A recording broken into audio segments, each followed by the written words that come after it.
Bonjour tout le monde, bonjour. Je voulais parler un petit peu d'une expérience que j'ai eue là cette semaine avec France Travail et voir un petit peu toute la rhétorique patronale qui a infiltré tous les échelons de l'État et des services publics.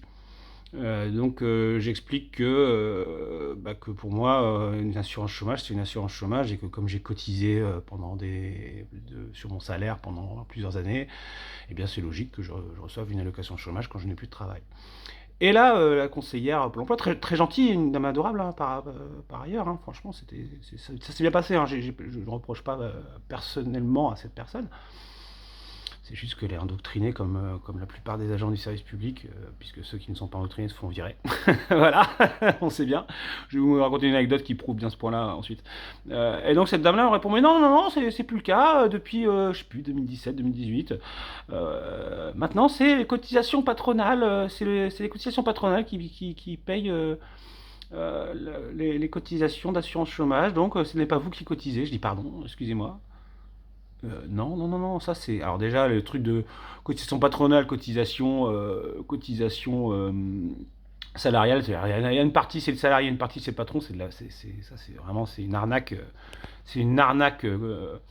rhétorique puisque vous voyez bien que tout l'argent qui part, bien sûr c'est le patron qui paye, ou l'État si c'est un agent de l'État. Hein. Dans mon cas c'était l'État, hein, d'accord, moi j'étais professeur dans le public.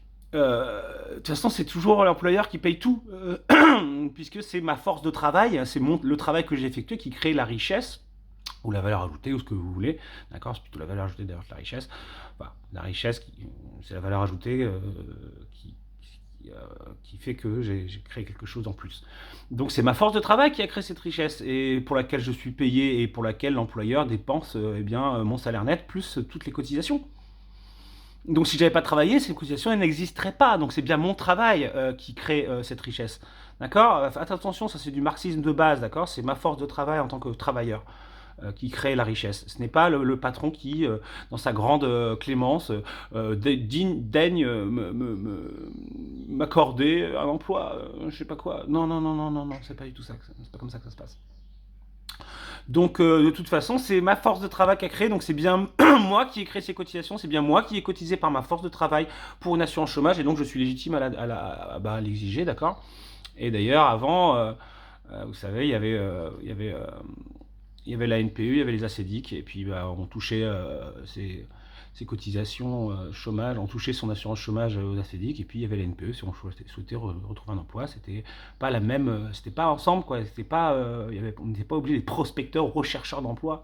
En fait, c'est remettre la responsabilité du chômage sur les chômeurs, alors qu'on sait très bien que le problème c'est la pénurie d'emploi, qu'il n'y a pas assez d'emplois. Il y a 20 fois plus de chômeurs que d'offres d'emploi, ça c'est un fait, hein, c'est les chiffres même de France Travail lui-même, de l'État, d'accord, de l'INSEE. Je sais pas, ça doit être, on est à combien, 5-6 millions de chômeurs en vrai, hein, ou de gens qui travaillent pas. Et il y a 350 000 ou 6-7 millions de chômeurs et puis 350 000 offres d'emploi. Voilà, c'est 20 fois plus. Donc le problème, c'est la pénurie d'emploi. Pour cela, il y a une solution très simple. Une solution très simple. Ah oui, non, attends, je vais vous raconter la petite anecdote avant. Donc l'anecdote, je crois que c'était dans la région Bretagne. C'était quelqu'un qui travaillait à l'époque, c'était Pôle Emploi et qui avait vu que dans les textes, eh bien, il y avait une aide qui était, qui était disponible pour les intermittents du spectacle. Il me semble que c'était pour les intermittents du spectacle. Il faudrait vérifier l'information dans les détails. Hein, mais et donc, eh bien, il a pris l'initiative, d'écrire un courrier à tous les ayants droit qui seraient susceptibles de toucher cette aide, pour leur dire, écoutez, il y a cette aide-là qui est disponible de l'État, donc allez-y, vous pouvez faire la démarche, et il expliquait comment faire la démarche. Donc il fait son travail, il aide les gens à toucher leurs droits. Normalement, ça devrait être ça, hein, un agent du service public qui travaille, ça ne devrait pas être pour radier des gens. Vous voyez hein, la logique qui est à l'œuvre actuellement.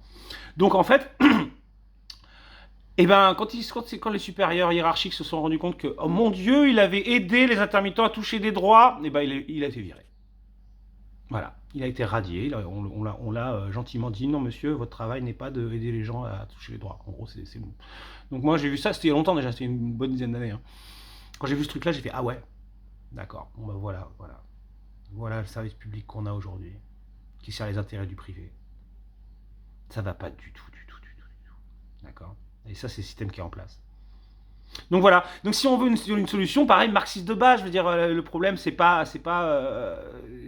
il y en a qui disent oui, machin, la vieillit pour les retraites, tout ça, mais non, mais le problème, c'est la productivité. C'est-à-dire que la productivité a plus que triplé en 30 ans, sauf que les salaires n'ont pas triplé. L'argent, où est-ce qu'il est passé? Eh bien, il est passé dans la poche des riches, hein. On le voit partout, le transfert d'argent. Les riches, les très, très, très, très, les ultra riches, les millionnaires, les milliardaires sont de plus en plus riches, pendant que le peuple et les classes moyennes, eh bien, sont de plus en plus pauvres et ont de plus en plus de mal à vivre et à survivre avec leur salaire ou avec leurs droits et leurs allocations au chômage et les minima sociaux. Donc, il n'y a pas 50 000 solutions, il y en a quelques-unes qui sont très simples. D'abord, c'est le partage des richesses. C'est-à-dire qu'il va falloir que. Il y en a qui disent oui, le problème, c'est pas que les riches gagnent beaucoup d'argent, c'est que les pauvres n'en gagnent pas assez. Eh bien, il y a un seul gâteau, hein, d'accord? C'est la richesse totale produite, c'est le PIB, tout ça. Eh bien, c'est comment on partage le gâteau. Et si vous voulez pas revoir le partage du gâteau, ça veut dire que vous êtes des égoïstes et que vous voulez tout garder pour vous.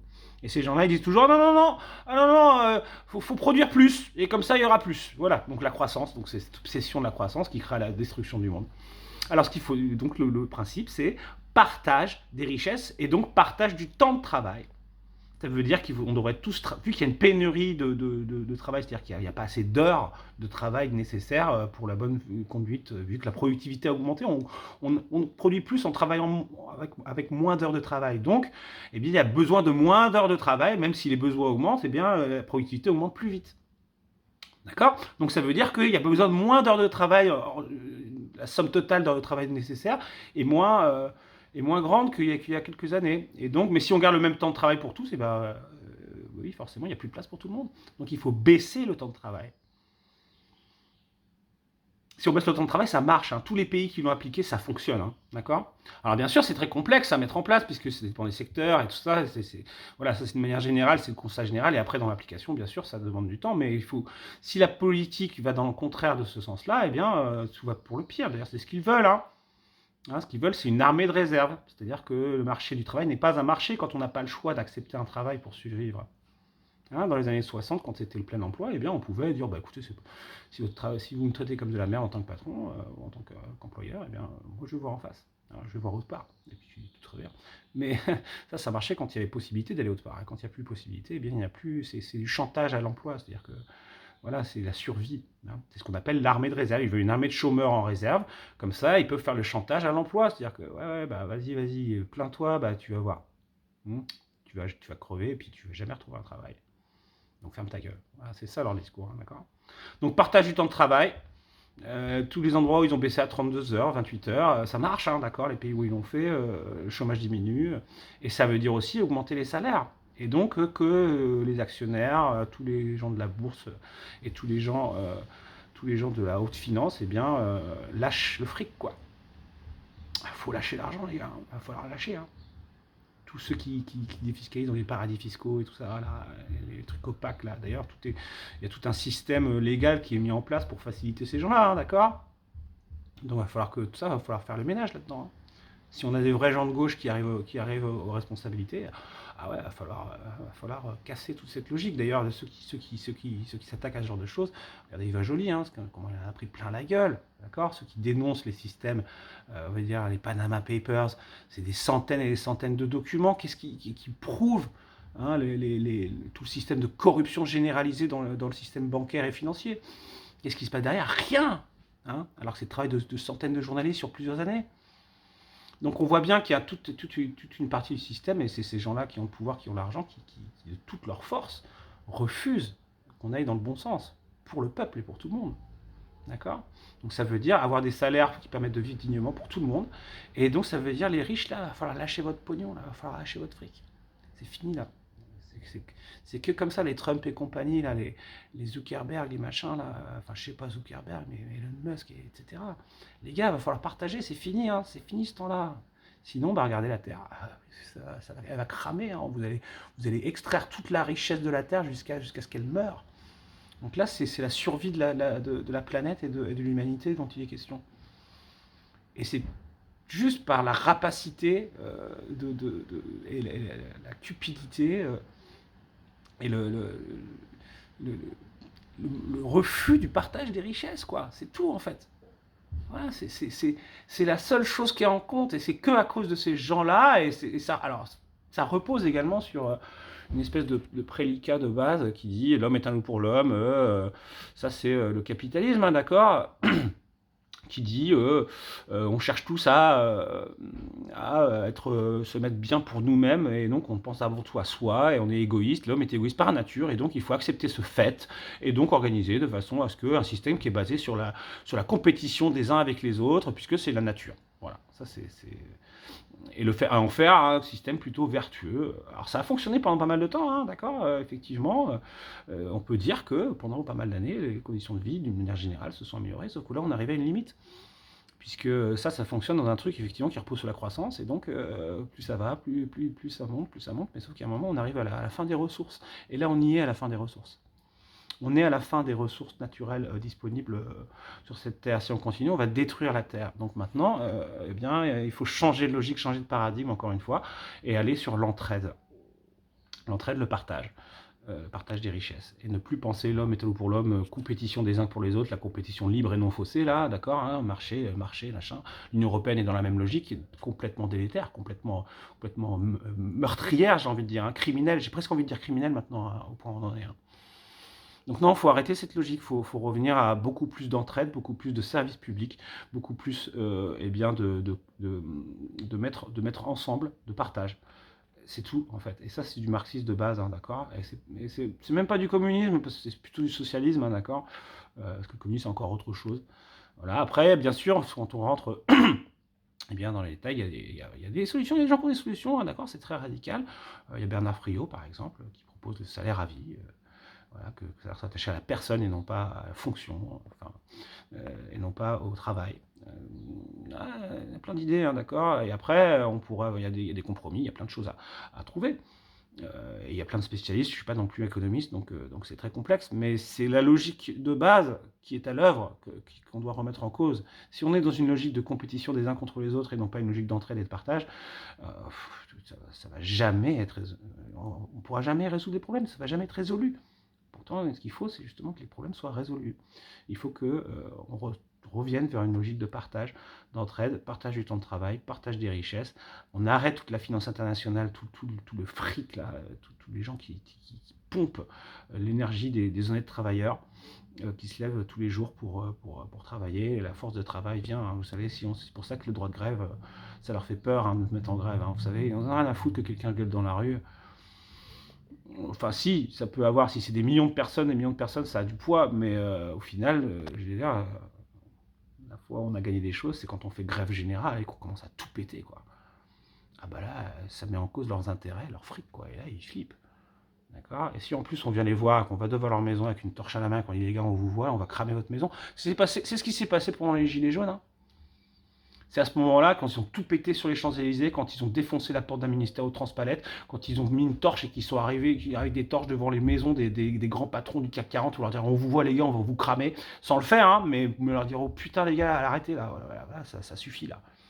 Et ben c'est là où les grands patrons, une journaliste qui a lâché le truc, c'est très drôle à voir, qui a appelé, qui dit oh, les gars, on commence à avoir peur là, on a un petit peu peur pour nos fesses là, on commence à perdre de l'argent, donc lâche quelque chose Macron s'il te plaît, hein, on t'a financé ta campagne, on voit bien qui c'est ces gens-là, d'accord, ok.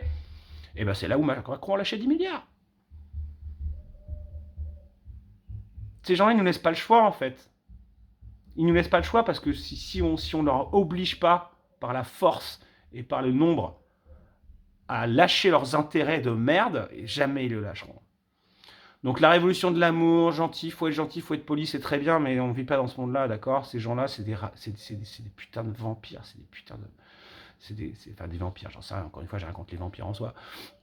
Mais voilà, c'est la classe des ultra-riches, quoi. Ces gens-là, ils lâcheront rien jusqu'à ce que la Terre soit détruite. Et ben, je vais te dire, les gars, là, moi je vous jure, il va falloir leur obliger par le nombre et par la force et par la violence s'il le faut, par contre les personnes, attention, jamais faire de mal à une personne, mais ouais, ton appareil de production là, on va le prendre, ok, parce que c'est nous qui le faisons travailler, c'est nous qui le faisons tous les jours, faut en sorte que toi tu te remplisses les poches, sale con. Donc c'est nous qui avons la force de travail, c'est nous les travailleurs, ok. third world problems, motherfucker. Voilà, this is third world problem. Donc maintenant, il va falloir s'organiser, être ensemble et savoir où est-ce qu'on est et notamment pour les gens aux États-Unis, stop the motherfucking competition dream and American dream. It's rotten to the core. You know, we need to be together. We, as a people, together. Okay? Merci beaucoup. C'était le petit explicatif marxiste. Alors je m'appuie sur beaucoup de penseurs et de philosophes, de sociologues, d'économistes, d'hommes politiques. Voilà, j'invente rien dans ce que je dis. Hein, c'est que je fais que redire des choses que moi j'ai entendues et des sujets qui m'intéressent depuis pas mal d'années. Et je prétends pas être le grand spécialiste de la question, mais c'est une petite synthèse pour ceux qui souhaitaient l'entendre. Je vous remercie. Prenez soin de vous. Et la lucha sigue. Hasta la victoria. Siempre. ¿Vale? Seguimos juntos. ¿Vale? Seguimos. Allez, bonne journée. Ciao.